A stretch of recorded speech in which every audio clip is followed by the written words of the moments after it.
2014년 4월 지구대의 한 남성으로부터 신고 전화가 걸려왔습니다. 다급한 목소리로 이렇게 말했다고 그래요.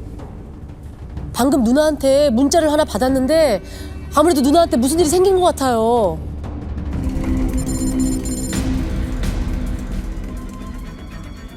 그동안 미안했다. 우리 딸 좀 잘 부탁할게. 어머. 내 식모자인 남동생이 누나에게 이런 문자를 받고 놀라서 바로 누나한테 전화를 했는데 전화기가 꺼져 있더랍니다. 그럼 진짜. 그래서 경찰관이 바로 출동하면서 휴대전화 위치 추적을 했더니 마지막으로 뜬 위치가 누나 집 근처로 나왔다고 합니다. 경찰관이 현장 근처에 도착하니까 아파트 경비원이 1층 집을 손으로 가르치고 있었고요. 보니까 그 안에서 연기가 막 나는데 연기가 나는 그 집이 바로 누나 집이었습니다. 연기요? 연기가 나. 아, 그럼 누나 집에 불이 난 건가? 그래서 경찰관이 소화기로 베란다 유리창을 깨고 안으로 진입을 하려는 순간 아파트 단지에 소방차가 들어오고 있었다고 하더라고요. 소방차라는 건 사실 누군가가 119에 신고를 했다는 거죠. 예. 아파트 경비원이 집에서 연기가 나는 걸 보고 119에 신고를 한 거였고 연기가 나던 방에 안방문은 잠겨 있었고 안방문을 발로 차고 들어갔는데 불길이 치솟는 상황이었습니다. 누나는 그 안에 있었다고 합니까? 네, 여성 한 분이 안방과 침대 사이 바닥에 엎드려 있었는데요. 발견 당시 이미 사망한 상태였습니다. 친구자인 남동생이 말했던 누나가 맞았고요. 시신을 보니까 호 밑에 까만 재가 묻어 있었습니다. 부검 결과 사인은 연기에 의한 질식사로 나왔고요. 야, 그렇다면 결국은 이제 불이 났을 때 살아 있었다는 얘기가 되죠. 호흡을 했기 때문에 네. 예, 호흡기에 이제 그 검정매가 남았다 이런 얘기가 되겠는데요. 이 상황으로 본다면 화재가 난 것을 발견을 하고 빠져나오려고 하는 과정에서 호흡을 하고 의식을 잃지 않았는가 이렇게 이제 보여지는 상황입니다. 사실 이렇게 불이 나면 본능적으로 이제 빠져나오려고 하기 때문에 아무리 자기가 선택했다고 하더라도 뭔가 그 자리에 그대로 있으면서 사망하기에는 사실 굉장히 의심스러운 부분이 있어요. 부검 감정서를 보니까 몸에서 다량의 수면제 성분이 검출됐습니다. 수면제 때문에 뒤늦게 불이 난 걸 인지한 상황으로 추정됐습니다. 근데 집에 혹시 누나가 혼자 있었나요? 아까 딸도 얘기하는 거 보니까 가족이 있었을 것 같은데. 누나는 남편과 이혼하고 20대 초반은 딸과 함께 살고 있었고요. 화재가 났던 시각 딸은 놀이공원에 가 있었습니다. 엄마가 위독해서 병원에 있다는 삼촌의 연락을 받고 딸이 뒤늦게 병원으로 왔는데요. 병원에 도착해서 엄마가 사망한 걸 알고 아주 큰 충격을 받았다고 합니다. 당시에 형사과 직원들이 병원에서 딸을 만났는데요. 굉장히 놀란 상태였다고 했고요. 그리고 어렵게 말문을 열었는데 딸이 평소 엄마가 우울증을 앓아서 힘들어했다, 죽고 싶다 뭐 이런 얘기를 자주 했다고 합니다. 자, 지금부터 엄마를 저희가 이 씨라고 부르겠습니다. 그래서 형사님들은 이 씨의 정확한 사망 경위를 파악하기 위해서 화재 원인부터 살펴보기로 했죠. 먼저 당시 화재 현장을 한번 같이 볼게요. 거실 사진입니다. 뭐야, 너무 멀쩡한데? 하얀 벽에 뭐 전혀 그림도 없고. 뭐야. 그런데 안방으로 가면 방에만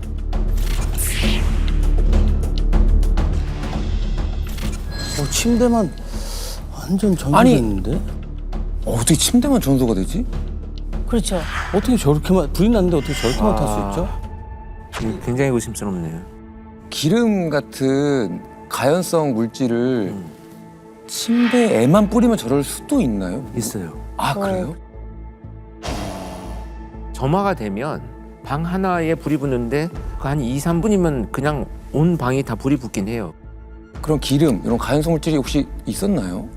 그건 아니었어요. 현장에 갔을 때 기름 냄새 같은 건 전혀 나지 않았습니다. 그러면 혹시 안방에 불낼 만한 물건은 없었나요? 네, 안방을 보니까 곳곳에 상초가 있었고요. 그래서 딸한테 물어봤더니 엄마가 평소 향초를 좋아해서 안방에서 향초를 자주 켰다고 그렇게 얘기를 했습니다. 정확한 화재 원인을 확인하기 위해서 현장 감식을 했는데요. 감식을 했던 형사님께 직접 얘기를 한번 들어볼게요. 네.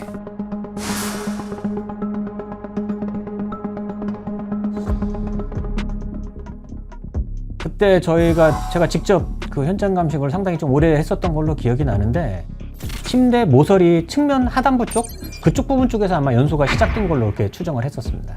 오른쪽 하단. 방 전체적으로 확인을 해서 보니까 서랍장에도 있었고 뭐 여러 군데 향초가 발견되긴 했었습니다. 감정물을 수거해서 국가수에 감정원이 보냈었는데 그때 파라핀 성분 관련된 부분은 나오지 않았습니다. 전기장판이라든지 아니면 다른 물질에 의해서 추결이 돼서 자연발화가 되는 경우는 있지만 전기적인 부분이 사실은 전혀 관찰이 되지 않았으니까 배제가 되는 그런 상태이기 때문에 인위적인 착화, 그러니까 그 관계자가 직접 불을 내지 않았느냐 그 부분으로 제가 의심을 했었죠. 향초 말고는 불이 날 이유도 지금 없다. 그렇죠. 전기도 아니고. 아니고 사람이 불을 낸 거라면 불이 어떻게 났냐 이거죠. 더군다나 그냥 우측 끝에서 발화점인데 그 바로 오른쪽에 있는 하얀색 서랍장? 그건 또 멀쩡했단 말이에요. 그렇죠. 어쨌든 화재 감식에 의해서 발화점이 침대 모서리로 추정되는 상황이라고 한다면 이제 불이 아주 서서히 번졌을 겁니다. 이게 산소가 많지 않으니까 문이 닫혀 있었고 그렇게 본다면 자살 목적의 방화라고 보기에는 사실 쉽지는 않거든요. 왜냐하면 방화를 일으켜서 숨을 거두기까지가 상당히 오랜 시간이 소요되고 고통스럽기 때문에 불을 붙여놓고 지켜보면서 내가 불에 탈 때까지 기다리면서 자살을 한다는 것이 결정하기가 결코 쉽지가 않죠. 저희도 감식 결과를 받아보고 사살이 아닐 수 있겠다는 생각이 들었습니다. 무엇보다 이 현장에는 반드시 있어야 할 것이 없었습니다. 그게 뭐죠? 화재 현장을 아무리 뒤져봐도 이 씨의 휴대전화가 보이지 않더라고요. 불에 탔으면 녹아내릴 흔적이라도 있어야 되는데 그런 것도 보이지 않았습니다. 완벽한 타살로 이제 가는 거구나. 네. 맞습니다. 이 씨 휴대전화가 안 보이는 게 이상해서 사건을 다시 들여다봤는데요. 남동생에게 문자가 온 시각이 12시 48분이었거든요. 네. 그런데 집에서 불이 났을 때 아파트에 화재 경보가 울렸는데 그 시각이 12시 43분입니다. 그러니까 남동생이 문자를 받기 5분 전에 이미 화재 경보가 작동이 된 걸로 확인됐습니다. 그냥 불을 지르고 문자 보낸 사람이 따로 있다는 건데 그럼 대체 누가 이 씨를 죽인 거죠? 형사님들은 이 씨의 죽음에 수상한 정황들을 포착을 했고요. 타살의 무게를 두고 네. 본격적으로 수사를 시작합니다. 우선 아파트 1층이니까 강도 소형일 수 있겠다 싶었는데요. 외부 침입 흔적이나 집안을 뒤진 흔적이 전혀 없었습니다. 강도는 아니네요. 뭔가 이렇게 뭔가 원해서 뭔가 금품을 가져가려는. 혹시 원한 있는 사람은 없었나요? 뭐 이 씨한테 뭐 불만을 품거나 불을 낼 만한 사람. 원한을 가질 만한 사람도 없었습니다. 보험금을 노리거나 그런 정황도 없었고요. 주변 평판도 좋은 분이었습니다. 그 전 남편 이혼한 사람은요? 네, 남편은 이혼한 뒤 딸하고만 연락을 주고받을 뿐 죽은 이 씨와는 교류는 전혀 없었고요. 오히려 딸을 극진히 여기던 배우자가 스스로 목숨을 끊을 리가 없다라고 하면서 저희한테 범인을 꼭 좀 잡아달라 이렇게 당부까지 하기도 했습니다. 주변 인물은 다 들어봤는데 그렇죠. 그럼 대체 누구란 말이냐 이게. 그래서 저희 형사들이 아파트 주변에 혹시 수상한 사람이 있는지 CCTV 전부 확인했는데요. 화재 경보가 울리기 전에 아파트에서 나온 사람은 딸 외에는 전혀 없었습니다. 딸은 아까 전에 놀이공원에서 놀이공원 갔으니까. 시간을 보내고 있었다고 그렇죠. 했으니까. 네, 커다란 캐리어를 끌고 나와서 집 앞에서 택시를 탔는데요. CCTV로 추적해 봤더니 놀이공원에 도착한 게 확인됐고요. 그 놀이공원 안에 숙소가 있었는데 딸 이름으로 예약한 기록도 있었습니다. 딸이 나간 뒤 조금이라도 수상한 사람은 없었나요? 네, 드나드는 사람은 전부 아파트 주민이었고요. 수상한 사람은 없었습니다. 그래서 화재 발생 후에 찍힌 CCTV 영상을 쭉 확인하고 있었는데요. 이 씨의 시신을 병원으로 이송한 뒤에 약 1시간 정도 지났을 때 아파트로 택시 한 대가 들어오더라고요. 네. 근데 그 택시에서 딸이 내리는 게 확인됐습니다. 그 CCTV 영상 보니까 딸이 택시에서 내려서 경비실로 간 다음에 끌고 온 캐리어를 경비실에 맡기고 다시 택시를 타고 가는 모습이 확인됐습니다. 그 이후에도 이 수상한 사람이나 정황이 전혀 발견되지가 않아서 CCTV에서는 특별한 단서는 찾지 못했습니다. 그런데 아까 전에 이제 이 씨 휴대전화가 사라졌다고 했잖아요. 근데 위치 추적하면 또 뭔가 나오지 않을까요? 사라졌으니까. 일단 지금 현 상태로는 휴대폰을 가지고 간 사람이 범인일 테니까 위치만 확인하면 되는 거 아닐까요? 그렇죠. 그래서 저희도 그렇게 생각해서 이 씨의 휴대전화 위치를 확인했는데요. 사건 발생 이후에 계속 전원이 꺼져 있어서 추적을 할 수 없었습니다. 아까 전에 남동생한테 보내고 바로 껐구나. 그런데요. 사망한 이 씨의 휴대전화가 예상하지 못한 곳에서 발견이 됩니다. 이 씨의 남동생이 휴대전화를 찾았다며 연락이 왔습니다. 아, 문자를 받은 남동생이요? 네, 네. 맞습니다. 그거 어디서 찾았다는 거예요? 그게 조카가 가지고 있었다고 했습니다.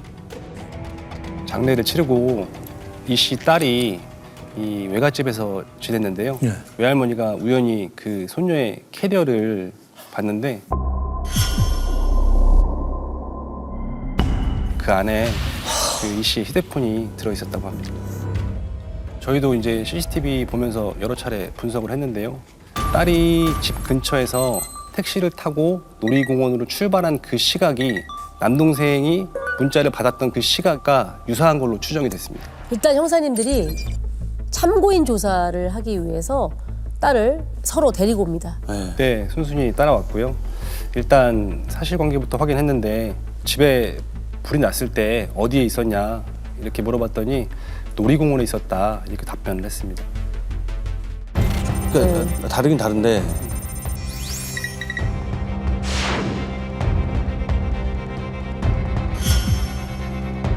야, 진짜 딸이란 말인가?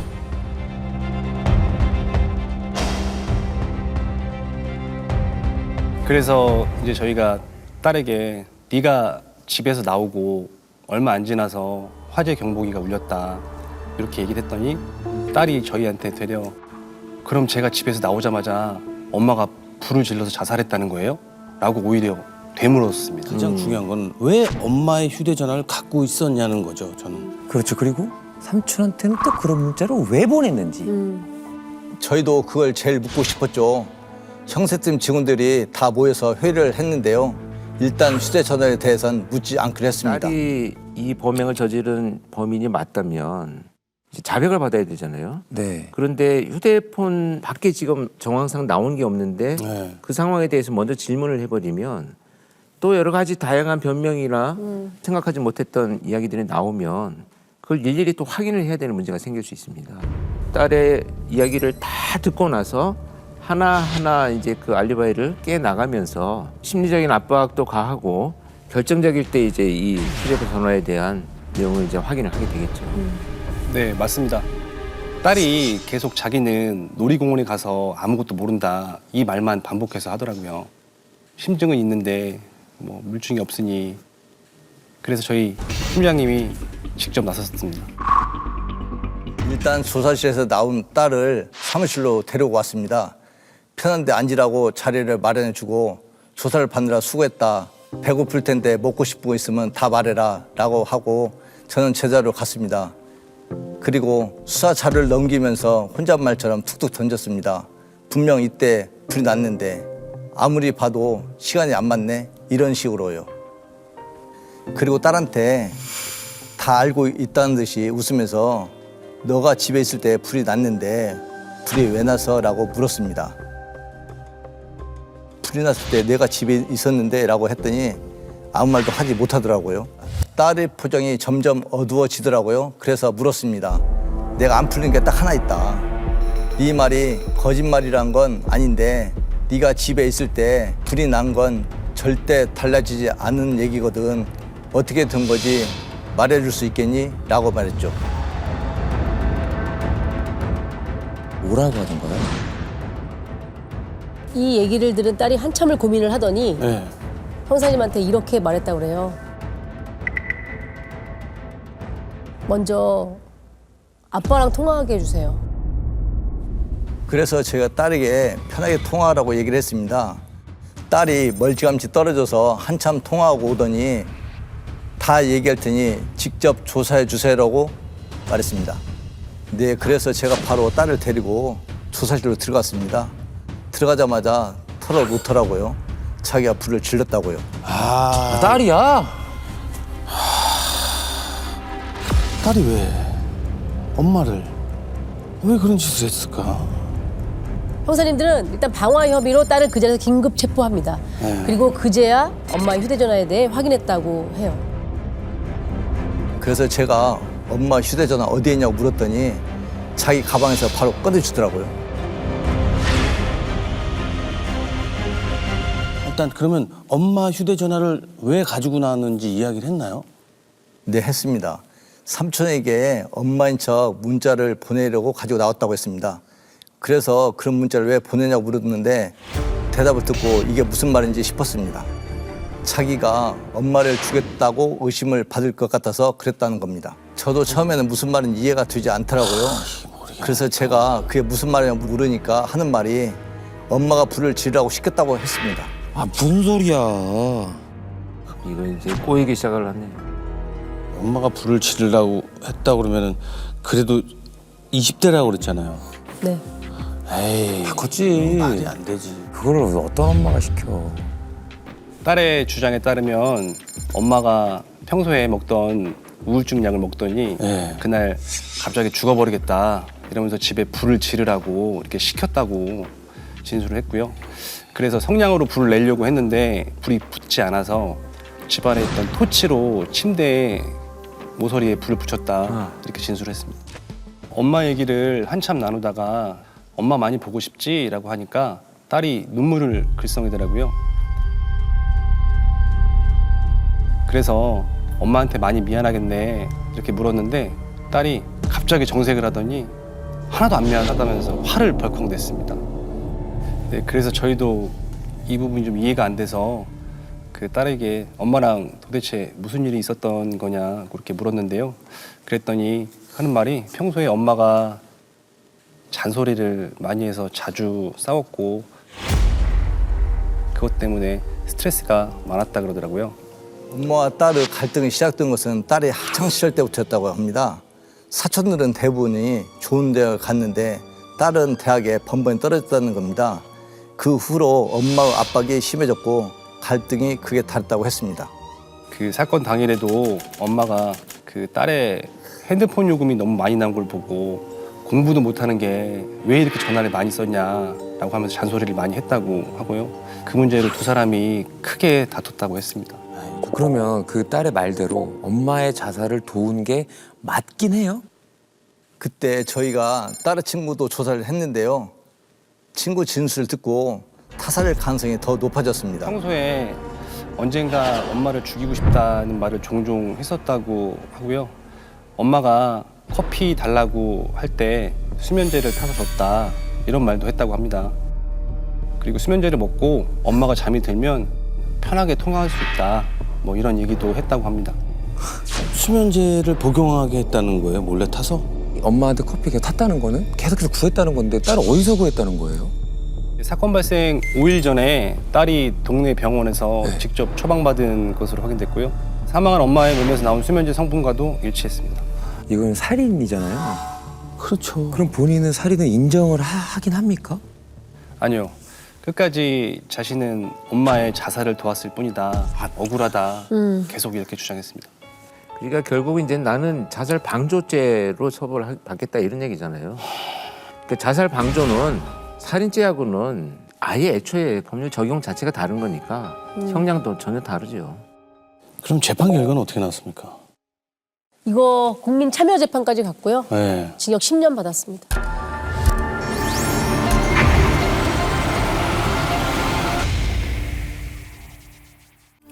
때는 2010년 5월 16일 일요일 자정이었습니다. 파주의 한 시골 마을에 있는 다세대 주택에서 119로 신고가 들어옵니다. 옆집에 불이 났는데 불난 집에 그 집 어머니가 계신 것 같아요. 빨리 좀 와주세요. 어머, 화재 신고였네요? 근데 안에 지금 뭐 이게 어머니가 있다는 거잖아요. 그 집 어머니. 그 옆집에 어머니가 계신 것 같다고. 오, 다급하네. 현장 상황은 좀 어땠나요? 네, 저희가 출동했을 때 소방관들이 불을 진압하고 있는 상황이었고요. 단층형 다세대 주택으로 5가구가 다닥다닥 붙어 있었는데 다행히 불이 옆집으로 번지진 않았고 화재가 난 집에만 불길이 거센 상황이었습니다. 이웃들이 모두 대피해 있었는데 마당에서 한 남자가 울며 불며 통곡을 하고 있었습니다. 울고 있었어요, 누군가가?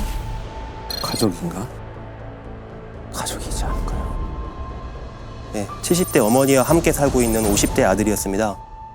집에 있다가 놀라서 급히 뛰어나왔는지 맨발로 뛰어다니면서 어머니를 부르며 어쩔 줄 몰라 하는 상황이었습니다. 어머니 어떻게 되셨나요? 작은 방 잿더미 속에서 안타깝게도 사망한 채 발견됐습니다. 아우, 못 피하신 거죠. 못 피하신 거예요. 화염 속에서 네. 아 얼마나 고통스러우셨을까요? 화만은 순식간에 모든 걸 삼켜버렸습니다.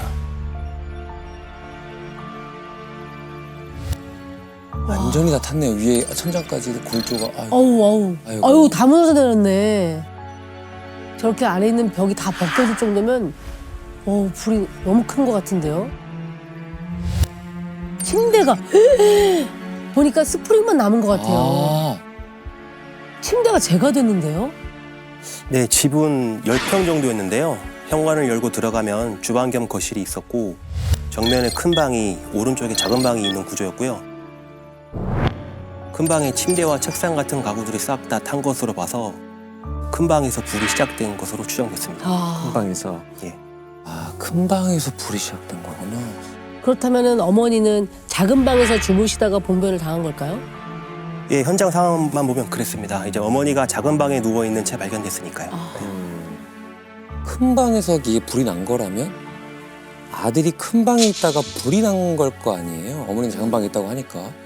그럼 어머니를 대피시킬 수도 있는 상황이 충분히 있었을 거라고 생각이 드는데 어머니를 왜 대피시키지 못했던 거죠? 예, 아들은 당시 집에 없었던 상황이라고 했습니다. 외출을 하고 아이고. 자정쯤 집에 들어왔더니 불이 나 있었고 너무 놀라서 어머니를 구출하러 들어갔다가 작은 방 문을 열었는데 불길이 확 번져서 손을 쓸 수도 없었다고 했습니다. 그래서 급히 옆집에 도움을 요청하러 갔던 거라 했고요. 아니, 집에 귀가하려고 왔는데 내 집이 불타고 있어. 와, 그건 얼마나 미치는 거죠. 너무나 끔찍한 상황이잖아요. 근데 거기에 또 어머니가 계셔. 그러니까 이게 얼마나 당황하고 놀라고 그랬을까요? 근데 어머니도 뭐 얼마나 깊이 잠드신지는 모르지만 뭐 연기나 타는 소리나 네. 뭔가 놀라서 또 나올 수도 있지 않았을까 하는데 왜 탈출을 못했을까요? 문제는 여기서부터입니다. 어머님의 시신을 확인하고 수사팀은 고민에 빠지게 됩니다. 어머님이 이미 사망한 후에 불이 난 것 같았습니다. 천장을 바라보고 반듯하게 누워 계신 상태였고요. 불에 검게 타서 외상이 보이질 않았지만 혈흔도 보이지 않았고요. 코에서 매가 나오질 않았습니다. 어머.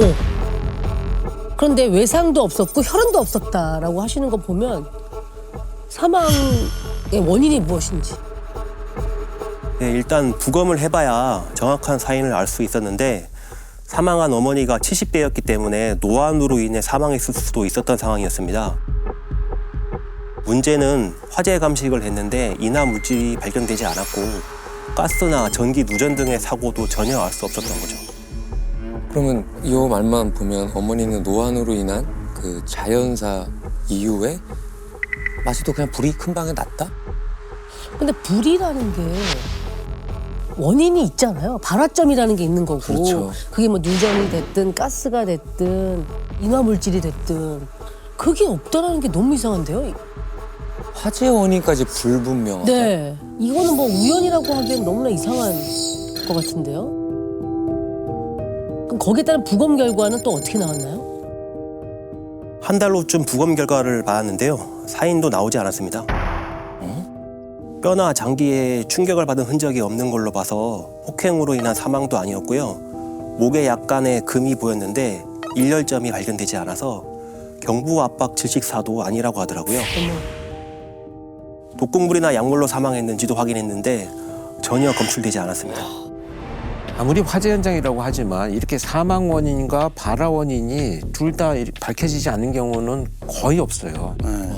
이런 걸로 봐서는 사고라고 보기에는 뭔가 좀 의심점이 많기 때문에 특히 이제 노환이라고 해서 사망을 하는 경우에도 이게 병사로 밝혀진 경우가 많거든요. 네. 가지고 있는 지병으로 인해서 노환과 연결되어 갖고 사망한다면 부검에서 나와줘야 되거든요. 아, 그렇죠. 그렇지 않다면 이건 정말 반드시 수사가 필요한 이런 상황이 된 거죠. 예, 맞습니다. 게다가 아들이 굉장히 자책을 하더라고요.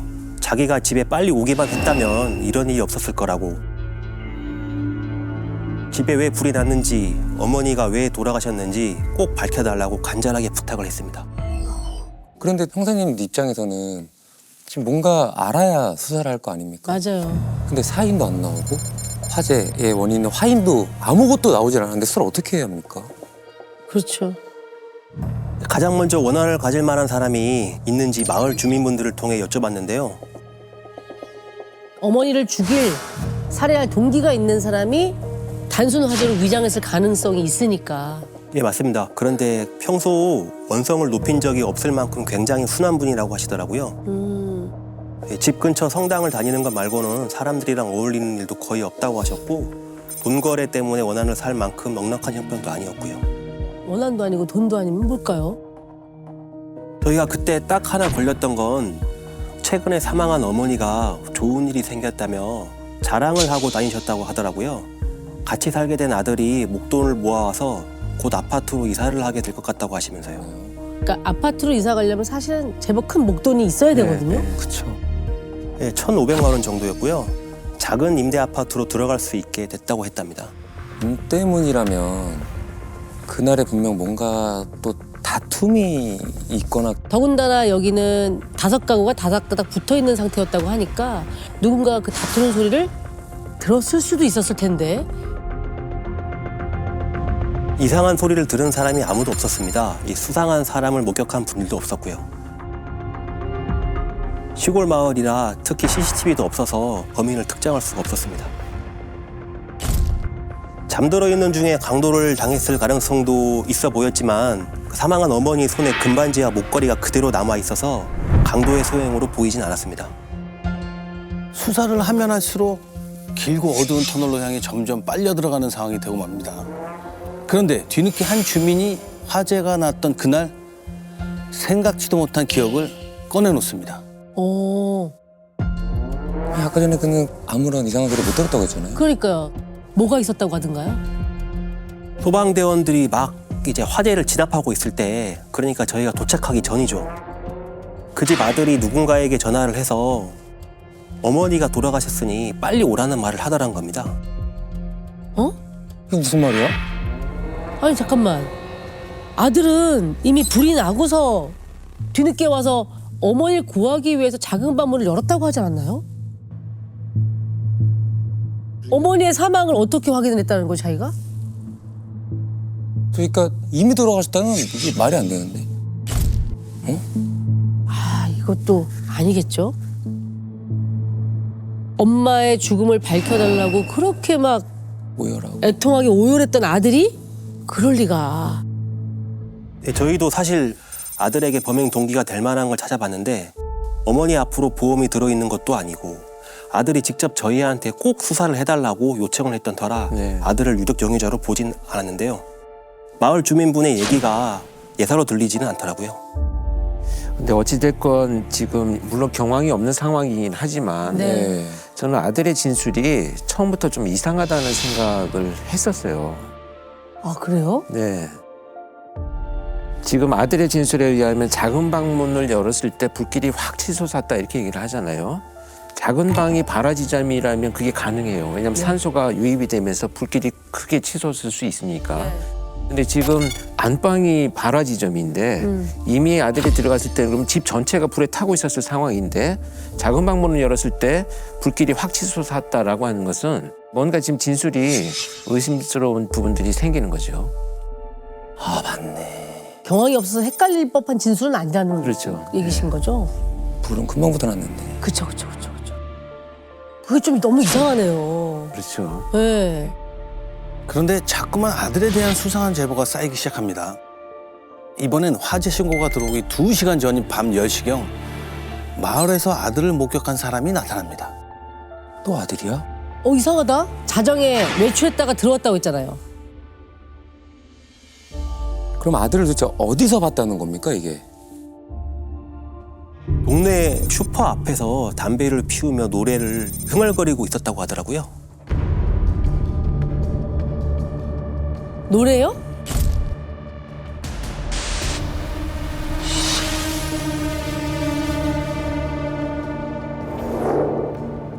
그분이 그 아들을 보고 그날 집에 오자마자 주말 드라마를 봤다며 시간까지 정확하게 기억하고 있었습니다. 주말 드라마?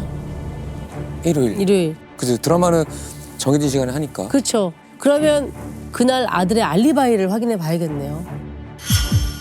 예, 확인했죠.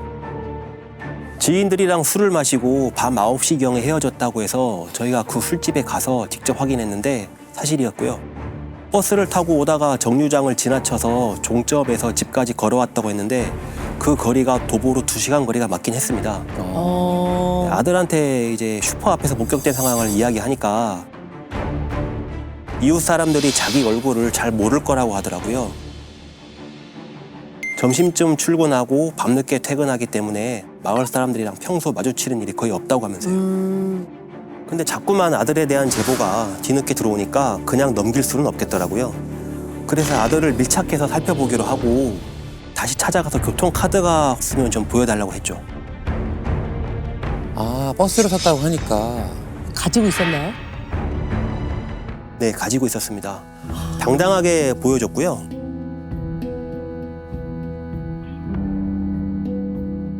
저희가 막 번호를 적고 그러면 혹시나 범인일 경우에 도주할 수 있을 것 같아서 그냥 기록 삼아 확인한 것처럼 하면서 그냥 가볍게 교통카드에 대한 사진만 찍고 왔습니다. 근데 사진을 찍어 오신 게 조금 약간 사진을 왜 찍으셨을까 싶기도 하네요. 최대한 좀 조심스럽게 접근을 했던 것 같아요. 특히나 이제 유가족이니까 직접 수사를 하는 것처럼 보여주기 더 어려운 부분이 있어요. 그렇죠. 그렇습니다. 형사님이 수사하는 걸 의심하지 못하도록 아들을 조심스럽게 만난 데는 이유가 있었습니다. 아들이 이걸 이미 확인했기 때문입니다. 뭘 확인했을까요? 응? 아들의 이것? 전과가 있었던 거예요? 전과가 있더라고요. 그것도 무기징역을 선고받은 전과가 있었습니다. 최고 형량이잖아요. 뭐 현재까지는 실질적인 최고형이다 이렇게 얘기를 하죠. 무기징역을 받은 아들은 지금 어떻게 현재 밖에 나와 있는 거예요? 32살에 무기징역 선고받고 21년을 복역한 뒤 특별 감형받아서 출소한 상태였습니다. 당시 출소한 지 3개월밖에 안 된 상황이었고요. 3개월이요? 그러니까 무기징역이 20년이 되면 네. 가석방 대상이 되는 형이에요. 무기징역 받았는데 20년이 지나면 가석방이 될 수 있어요. 근데 무기징역이면 사실 엄청난 범죄였을 텐데. 납치해서 폭행한 뒤에 강간 후 살해를 했고요. 시신에 차마 입에 담을 수 없는 짓을 또 한 번 한 후에 시체를 유기한 혐의로 무기징역을 받았습니다. 그런데 그 당시 피해자 나이가 이제 4살 아이였습니다. 사용지 4살이요? 선고해야지. 4살 어린아이를. 근데 더군다나 이건 3번째 범행이었습니다.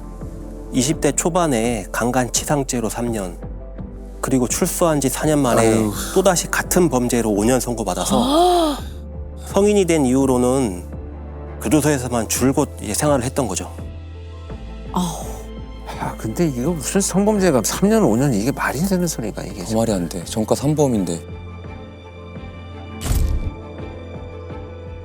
어머니의 죽음을 밝혀달라고 했던 그 아들이 이렇게 말도 안 되는 범죄자라고 하니까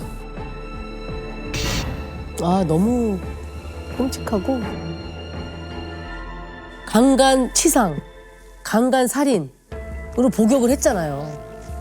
그렇다면 어머니를 살해할 이유가 있었을까요?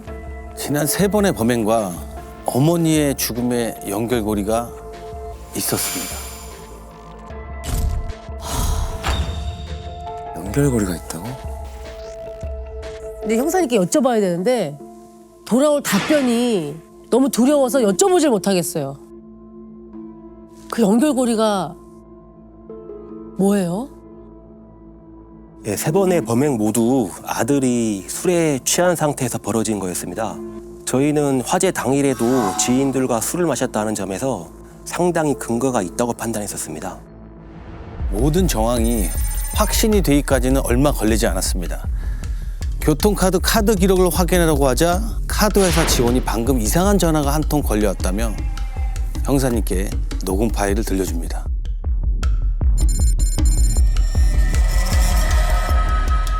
안녕하십니까? 고객님 무엇을 도와드릴까요? 아, 예, 그 뭐 좀 확인할 게 있는데요. 그 교통카드에 어디서 타고 어디서 내렸는지 그게 다 남아 있나요? 네, 맞습니다. 기록 다 됩니다. 그걸 뭘로 확인할 수가 있어요? 뭐 카드 번호 찍으면 나와요? 아, 네. 카드 번호로도 조회가 다 가능합니다. 조회해 드릴까요? 그 뭐 시간까지 다 찍히는 건 아니죠? 시간도 나옵니다, 고객님. 무엇을 도와드릴까요? 씨, 진짜 씨. 요거라고 끊어버렸네요. 그러면 그날 밤 10시에 아들은 어디에 있던 걸로 혹시 나왔나요? 그날 밤 10시경 집 앞 정류장에서 내린 기록이 확인됐습니다. 아마 슈퍼 앞에서 노래를 흥얼거렸을 때는 집으로 가던 중이었던 걸로 보였습니다. 야, 아까는 뭐 종점까지 갔다가 걸어왔다고 했는데 목격자 말이 다 진짜였네요. 네. 네. 그리고 뻔뻔하게 연기하고 있었던 거예요. 다 연기였던 거죠. 자, 일단은 여기가 사건이 발생한 장소가 작은 마을이라고 했잖아요. 네. 뒤늦게 목격자들이 나타나는 걸 보면 아마도 그날 뭐 다투는 소리를 좀 듣긴 들었겠지만 아들이 어떤 사람인지를 다들 알고 있는 것 같아요. 그래서 만약에 보복이 두렵다든지 뭐 이런 다양한 이유로 아마 드러내지 못하지 않았는가 하는 생각이 들고요. 그러다가 이제 지금 전과 3범이면 진술을 할 때 어떻게 빠져나가야 될지 이미 훤히 이제 아마 다 계획을 세워놨을 것으로 이제 추측이 되죠. 맞습니다. 형사님들은 확실한 카드를 찾기 위해 머리를 맞댔는데요. 선배 형사님이 불쑥 이런 얘기를 꺼냅니다. 답은 현장에 있다. 다시 가자 마을로. 근데 또 한편으로는 이미 수없이 그 현장을 왔다 갔다 하셨을 거예요. 찾아보고 뒤져보고 하셨을 텐데 뭔가 또 새로운 게 있을까요? 결정적으로 아들을 주목하게 된 계기도 마을 분들의 제보였으니까요. 선배님 말씀처럼 다시 마을로 가보는 게 답일 것 같더라고요. 그래서 수사팀 모두가 마을로 향해서 다시 한번 탐문을 했는데 슈퍼에서 화재 당일에 대한 이야기를 막 나누고 있으니까 웬 어린 학생이 저희한테 다가와서는 그날 자기가 뭔가를 들었다고 하는 겁니다. 그러니까 어린 학생이 뭘 들었대요? 그날 그 자기 형이랑 집에서 컴퓨터 게임을 하고 있었는데 초등학생 남자애가 엄마한테 혼나는 소리를 들었고 잠시 후에 불이 났다고 하더라고요. 초등학생 남자애가 엄마한테 혼이 나요? 이거 다른 집 이야기 아니에요? 다세대니까 다른 상황 같은데. 근데 그 학생이 들었다는 대화 내용이 예사가 아니더라고요. 뭐라고 그걸 기억하고 했는데요? 있구나. 안 돼 하는 고함 소리가 들리더니 어린 남자애가 엄마 그러지 마. 엄마 안 돼. 그러면 죽어. 라며 울었다고 했습니다. 어? 엄마 안 돼. 엄마 안 돼? 엄마 엄마 그러지 그러지 마. 마? 그러면 죽어? 엄마를 말리려는 네. 아이의 외침같이 들리거든요. 그 어린 학생이 들었다고 하는 이 자체가 뭐 평범한 대화 내용은 아니지만 네. 지금 용의자 아들은 50대잖아요. 그렇죠. 일단 그거부터가 좀 맞지 않잖아요. 근데 그 어린 학생이 들은 건 초등학생이라고 네. 지금 얘기하고 있고요. 네. 이게 전혀 너무 다른데. 그렇죠. 근데 이 이야기를 저희들이 듣는 순간 뭔가가 확 스쳐 지나갑니다. 뭐였을까요? 화재가 난 날 저희가 그 현장 마당에서 뛰면서 울부짖던 아들이 그때 굉장히 흥분한 상태로 엄마 하고 있었는데 그때 아들이 목소리가 마치 정말 어린애 같았거든요. 우리가 알고 있던 50대 남자의 목소리가 완전 아니었나 보네. 와, 생각지도 못했어요. 그래서 그 학생한테 어디 사냐고 물어보니까 화재 났던 집 바로 뒷집에 산다고 했습니다. 어쨌든 이게 떨어지는 집이 아니라 바로 뒷집이면 거의 붙어 있는 건데. 충분히 들릴 수 있는 거리일 것 같긴 해요. 붙어있는 그렇죠. 다가구 집이었다고 하니까. 조용한 마을이고 이러면. 근데 이게 진짜 맞을까요? 그래서 저희가 이제 함께 게임을 했다던 그 형을 만나서 확인차 물어봤는데 형도 같은 소리를 들었다고 하더라고요. 그날 너무 시끄러워서 창문을 닫으려고 했다고 그런 말도 했습니다. 이제 사회미화원이 갑니다.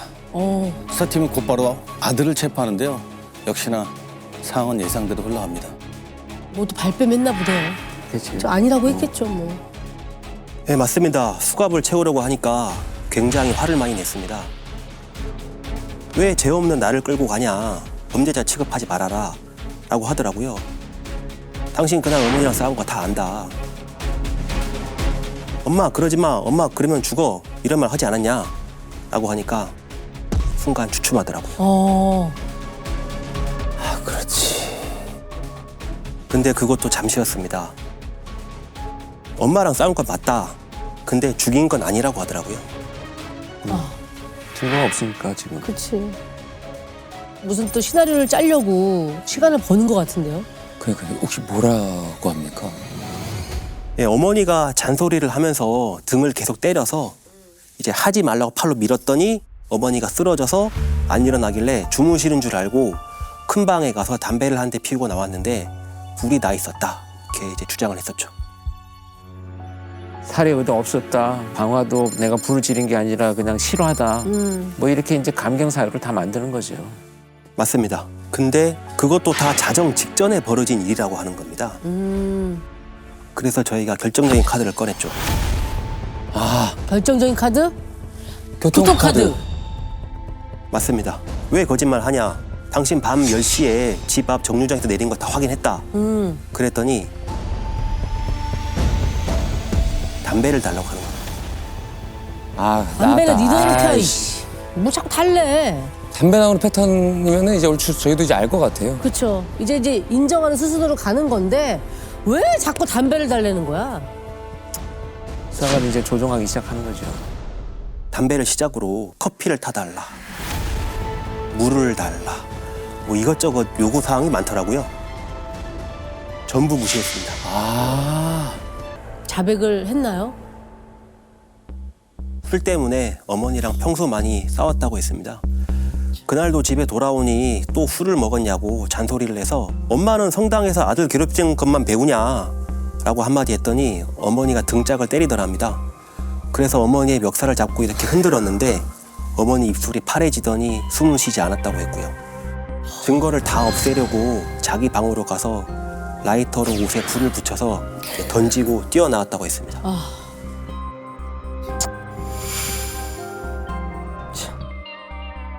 이 사건은 재판 결과가 어떻게 됐나요?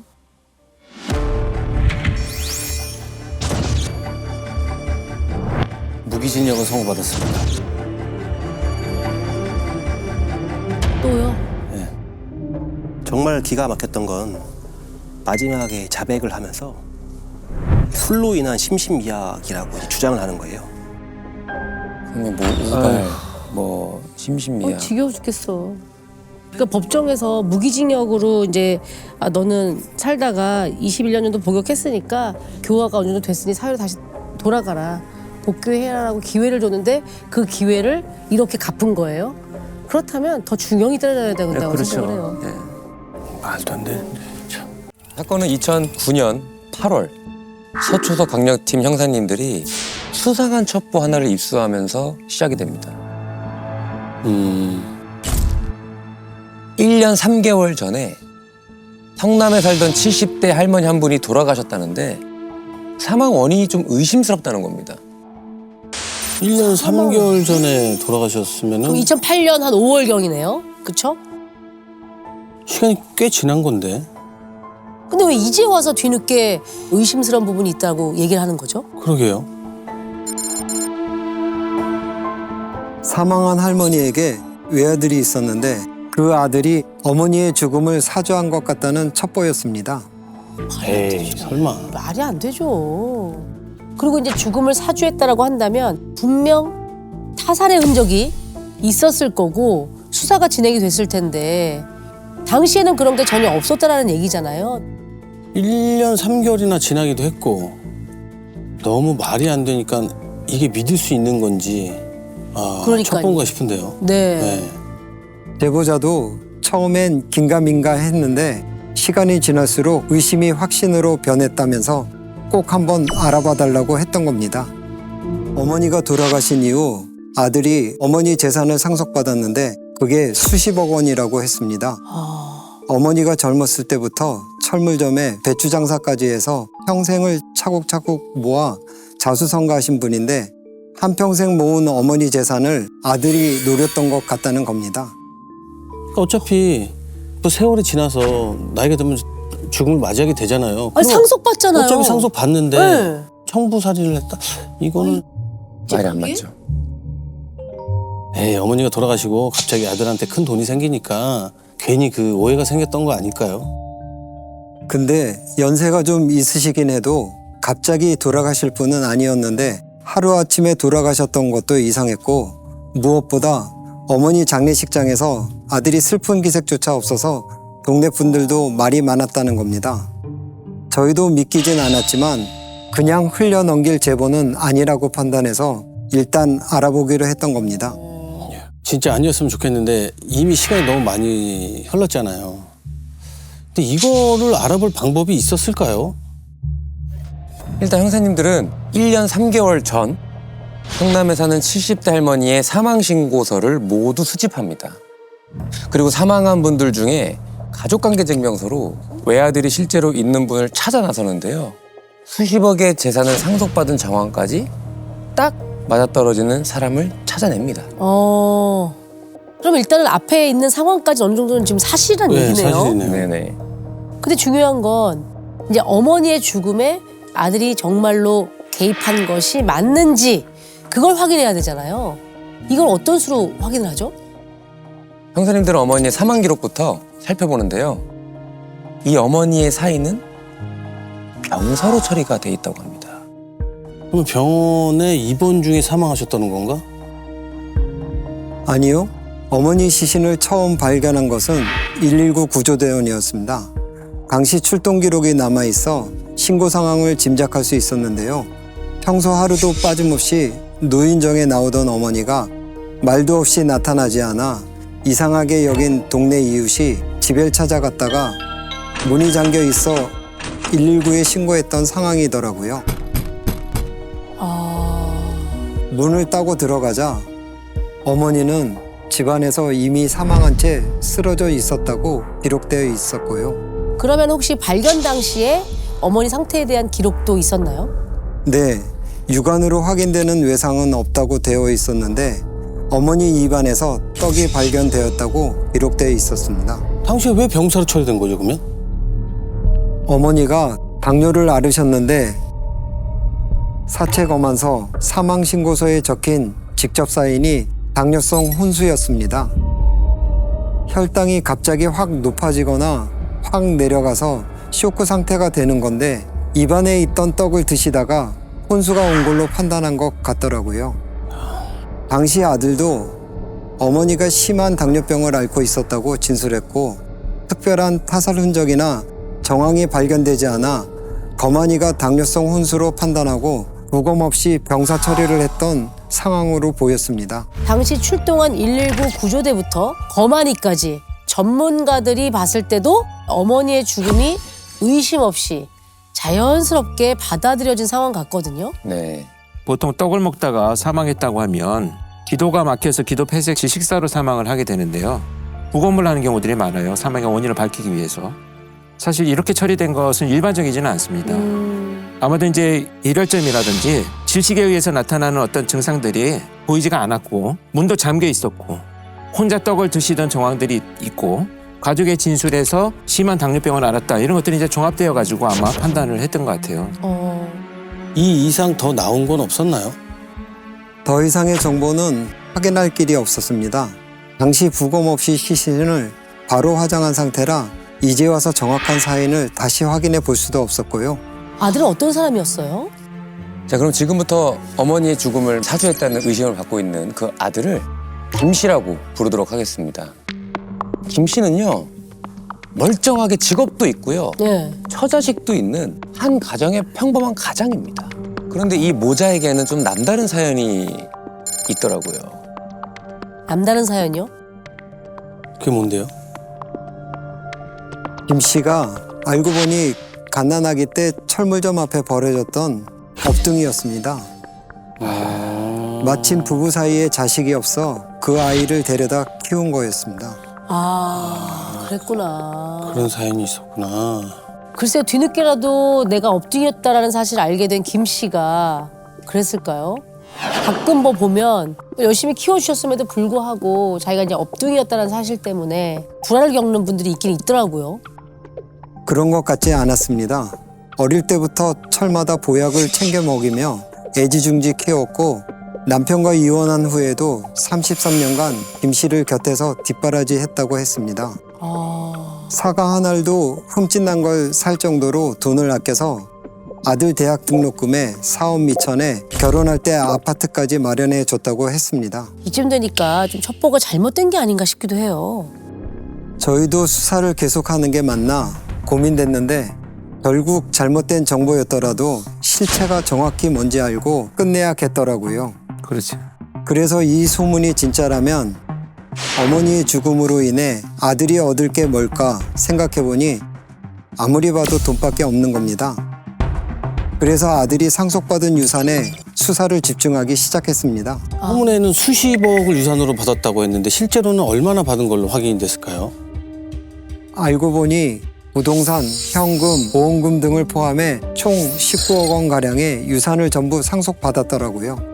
19억. 엄청 큰 돈을 받긴 했네요.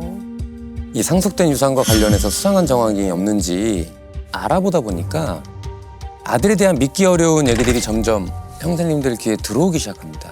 어머니가 돌아가시자마자 김 씨가 상속받은 땅을 급처분하려고 혈안이 되었다는 소문이었습니다. 게다가 어머니의 숨은 재산을 더 찾아볼 방법이 있는지 전문 변호사를 김 씨가 수소문하고 다녔다는 정황도 포착한 겁니다. 그래서 김 씨가 개인적으로 거액의 현금을 써야 할 상황이었던 건지 확인해 보기 위해서 어머니의 사망 전후 김 씨의 은행 계좌에서 큰돈이 빠져나간 내역을 찾아봤습니다. 어머니 사망 일주일 뒤 아들 김 씨의 계좌에서 1억이 출금됩니다. 출금이라는 것은 현금으로 찾았다는 얘기잖아요. 그쵸? 현찰로 1억을 찾아요? 와. 유산이 정리되기도 전에 이미 큰 돈을 뺐었네요. 그리고 나서 며칠 후에 돈이 한 번 더 나가는데요. 이번에는 3천만 원이 누군가에게 이체가 됩니다. 한 번은 현금으로 1억을 찾고 한 번은 이체를 했고 왜 이렇게 방법도 달리하면서 뭘 했을까요? 설마. 같은 생각? 설마. 청부 대금은 아니겠죠? 설마? 그러니까 저도 지금 그 생각이.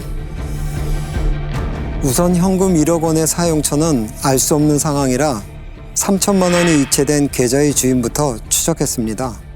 근데 해당 계좌주의 인적 사항을 확인하는 순간 뭔가 잘못 짚었나 싶더라고요.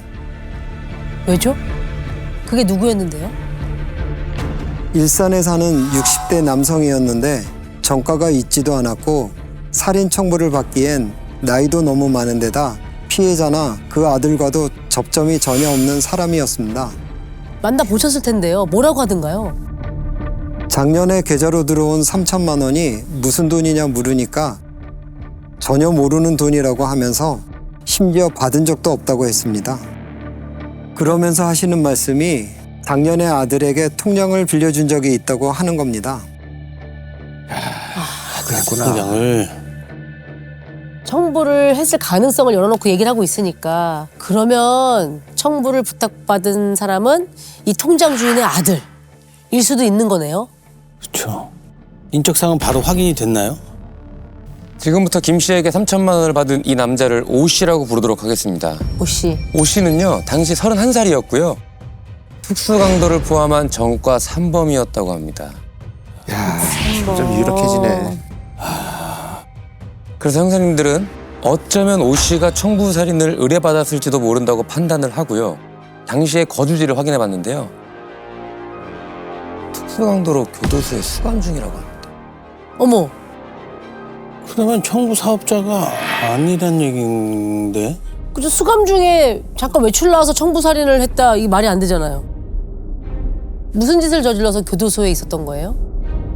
1년 전 복권을 수천만 원어치 샀는데 죄다 꽝이었고 한순간에 큰 돈을 날리자 복권을 샀던 가게로 칼을 들고 들어가 강도짓을 벌였던 겁니다. 참 어이가 없네요. 아니, 복권을 수천만 원을 사요? 그거부터가 너무 이상한데. 너무 어이가 없다 진짜. 자기가 사놓고 그거 다 날렸다고 가게에 가서 칼까지 들고. 칼로. 아유 참. 근데 1년 전에 복권을 산 거면 그때는 교도소에 있었던 게 아니란 얘기인가요? 그쵸. 복권을 수천만 원치 샀다는 거에 저는 이미 마음이 확 기울었습니다. 그거 아들 김 씨한테 받은 3천만 원. 그럼 3천만 원 복권을 샀다는 얘기 아니에요. 그리고 다 꽝 해서 네. 복권 산 집에 가서 그렇게 해서 교도소 들어가 있었던 거 아닌가? 저희도 그렇게 추정돼서 곧바로 오 씨를 접견했습니다. 만나자마자 사망한 어머니의 사진을 책상에 올려놓고 이분이 누군지 아냐고 물어봤죠. 만나자마자 그렇게 얘기하시는 거는 뭔가 반응을 보려고. 저 사진을 이렇게 꺼내는다. 네. 뭐라고 했어요? 모르는 사람이라고 하더라고요. 그래서 이번엔 아들 김 씨 사진을 꺼내 보여주고 그럼 이 사람 아냐고 물어봤는데 이번에도 또 모르는 사람이라고 하는 겁니다.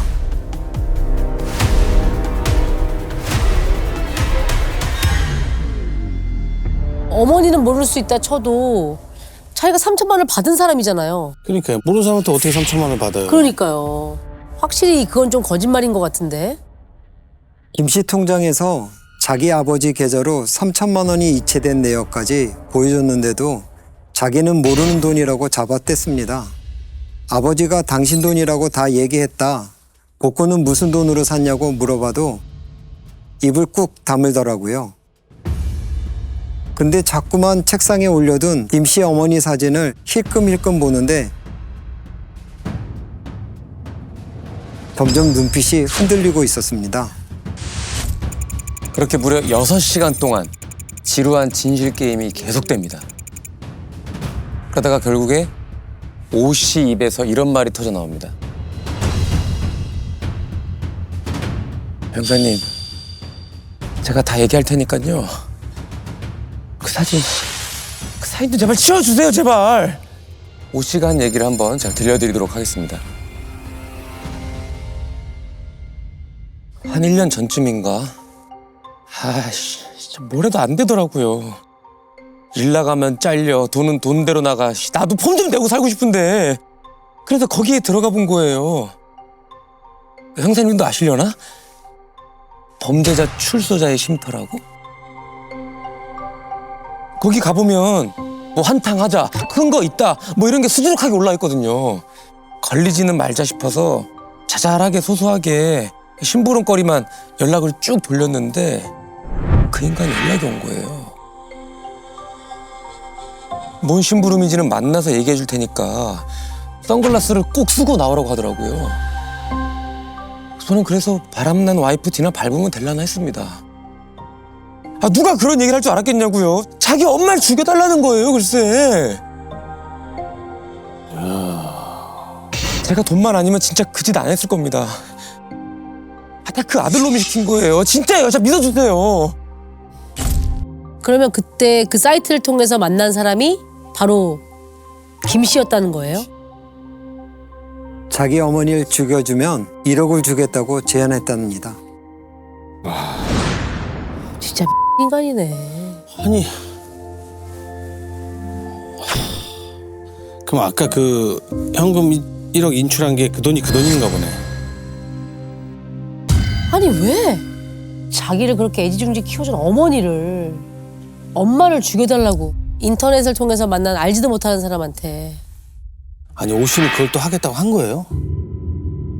돈이 너무 급한 상황이라 수락했답니다. 근데 자기도 이런 위험한 일은 처음이라 혼자서 도저히 자신 없어서 인터넷으로 또 다른 남자 한 명을 구했다고 했고요. 그때부터 아들 김 씨까지 세 사람이 함께 며칠간 어머니를 미행하며 살해 방법을 모의했다고 했습니다. 너무 끔찍하다. 공범은 또 구한 거야? 뭐하는 거야. 정벌 받는다. 엄마를 죽이려고 미행할 때 자기가 막 너무너무 이상하고 죄책감에 시달리고 그만두고 싶지 않았을까요? 왜 그 생각을 못해? 자식이 있다며요. 어떻게 그럴 수가 있지? 그리고 이 공범들도 그래. 거절해야지. 아무리 돈이 급해도. 사람을 죽이는 일인데. 사실 이 세 사람의 첫 계획은 이러했습니다. 교통사고 위장사였다고 해요. 왜냐면 어머니가 매일 아침 같은 루트로 산책을 한다는 사실을 알고 교통사고인 척 어머니를 차로 쳐서 살해하기로 했다는 건데, 혹시 이 범행이 발각되더라도 아들인 이 김 씨가 합의해주겠다고 한 겁니다. 왜 그랬을까? 김 씨는 미행까지만 동참했고 실제로 범행을 할 땐 오 씨와 공범 둘이서만 하도록 시켰다고 했는데요. 어머니가 횡단보도를 건너려는 순간 페달을 확 밟았는데 갑자기 차가 나가질 않았더랍니다. 어머. 그래서 첫 계획은 실패했다고 했고요. 한 번의 실패 후 집 안에서 살해하기로 계획을 바꿨다고 합니다. 사건 당일 어머니가 아침 산책을 나간 새벽 4시경 오 씨와 공범은 아들이 알려준 비밀번호로 집 문을 열고 들어가 숨을 죽이며 기다렸다고 했고요. 1시간 후 어머니가 집에 들어오자 오 씨가 몸을 붙잡고 공범이 천천히 숨을 못 쉬게 질식사시켰다고 했습니다. 처음에 그렇게 처리된 것이 숨을 못 쉬게 서서히 사망을 하게 되면 갑작스런 질식사에서 나타나는 외형적 증거들이 안 나타나니까 그런 방식으로 범행을 저지른 것 같아요. 그래서 그렇게 피해자를 살해한 후 떡을 먹다 기도가 막혀 사망한 걸로 보이게 하기 위해 입에 떡을 밀어놓고 현장을 떠났다고 했습니다. 아들이 어머니가 평소 떡을 좋아해 자주 먹는다며 손수 구해다 줬다는 겁니다. 떡을 아유 이놈아. 자기 어머니를 죽이려고 떡까지 구해다가 청부업자한테 갖다 줘요? 진짜 인간 X이네. 신고받았을 그 당시의 상황이 연결이 되네요. 비밀번호로 열고 들어갔으니까 외부 침입이나 타살 흔적이 없어서 그냥 집에서 쓰러지신 것처럼 보였겠죠. 아들은 뒤늦게 와서 어머니가 당뇨병으로 쓰러졌다고 이야기했고. 네, 그렇게 어머니 장례까지 치른 후 아들이 약속한 대로 현금 1억 원을 주더랍니다. 근데 막상 받고 나니 일에 비해 보수가 좀 부족하다고 생각돼서 추가로 돈 요구를 했던 겁니다. 그래서 3천만 원을 아버지 계좌로 받게 된 거라고 했고요. 아들은 바로 잡혔나요? 오 씨의 자백을 받아내자마자 단 몇 분 만에 아들이 체포됩니다. 오 씨가 처음에 아들 김 씨를 모른다고 거짓말을 한 순간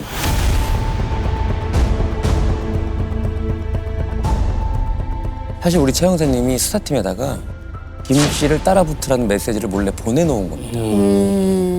뭔가 눈치채고 도주라도 하면 안 되니까. 여러 정황상 아들이 어머니의 죽음에 개입한 게 맞을 거란 심증은 확실한 상황이라 오 씨가 시인을 하자마자 아들 쪽에 잠복하고 있던 팀에 바로 전화를 걸어 아들 잡아라 했죠. 그러니까 1년 반이나 지났으니까 아들은 뭐 이제 완전히 안심하고 있었겠죠. 말도 안 되는 생각이죠. 근데 충격적인 건 말이죠. 그 아들이 검거된 장소가 불법 사설 경마장이었습니다. 범행은 순순히 인정을 했나요? 처음에는 무슨 얘기냐면서 부인을 했다고 하는데요. 오 씨가 전부 다 불었다고 하니까 그제서야 범행을 인정했다고 합니다. 도대체 아들이 33년간 지극정성으로 길러준 어머니를 참혹하게 살해하려 했던 이유가 뭐였을까요?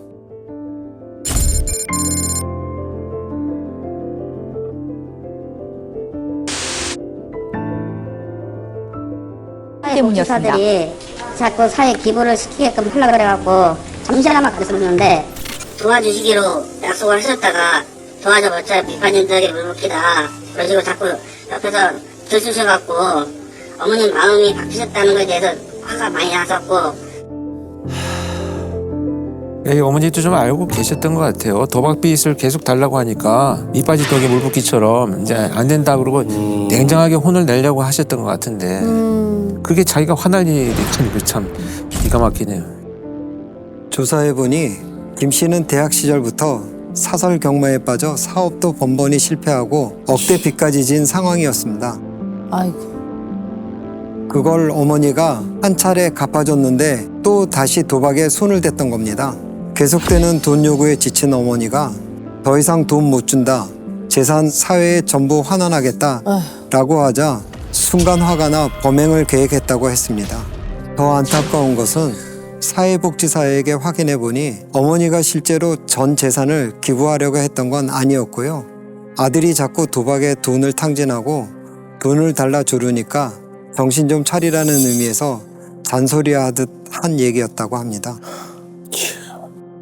에휴, 제가 길러주고 도와준 세월이 얼마인데 그 겨우 그 한마디에 철이 없는가 아니라 근데 아들도 자기가 끔찍한 이 폐륜을 저질렀다는 걸 알긴 했는지 또 이런 말을 합니다.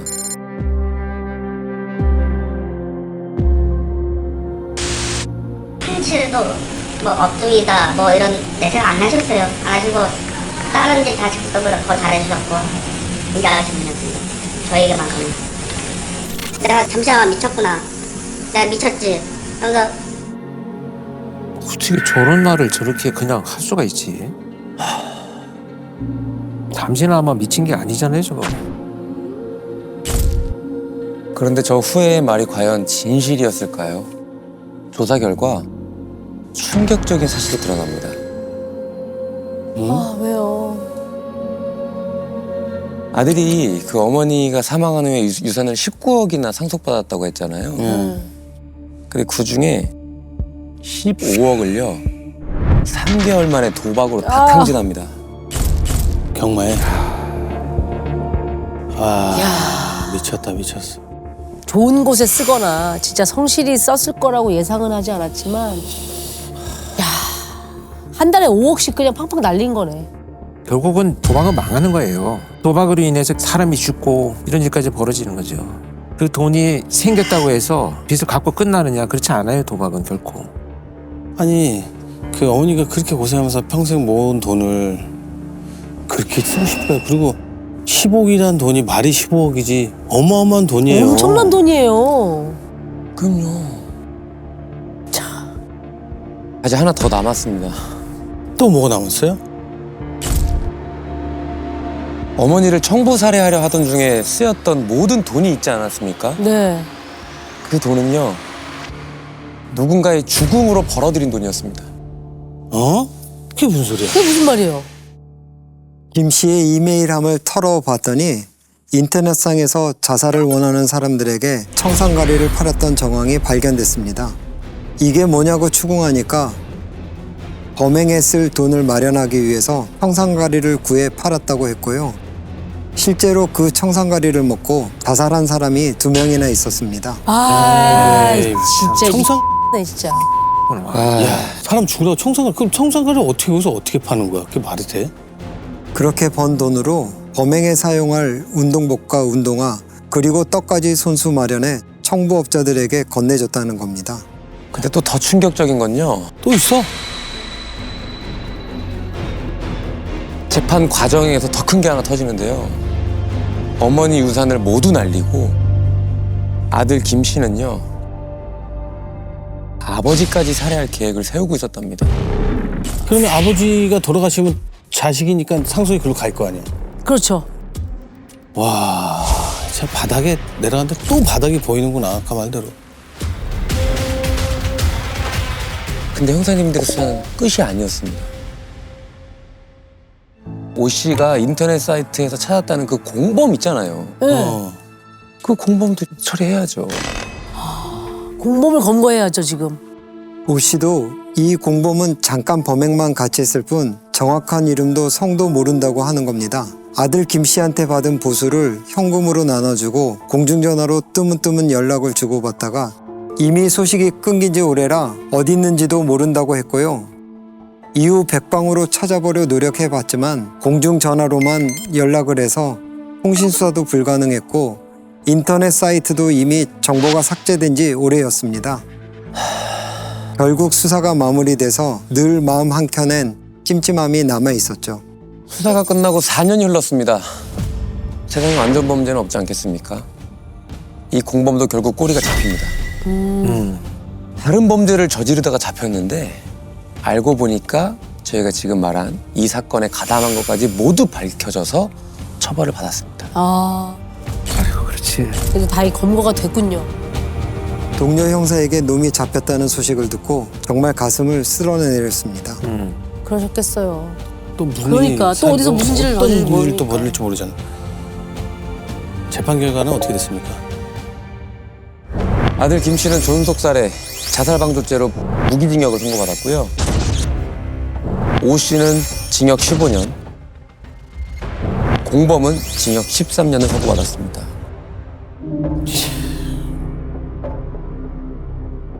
아니 정말 뭐가 중요한지를 모르는 거잖아요. 그거를 그렇게 생각을 한다는 게 너무 근데 돌이켜보면 자기가 이제 아무리 내려가려고 해도 하늘에서 기회를 주는 그 순간들이 있었잖아요. 그럼 돌이킬 수 있는 순간들이 있었고. 그걸 못 참는 거지.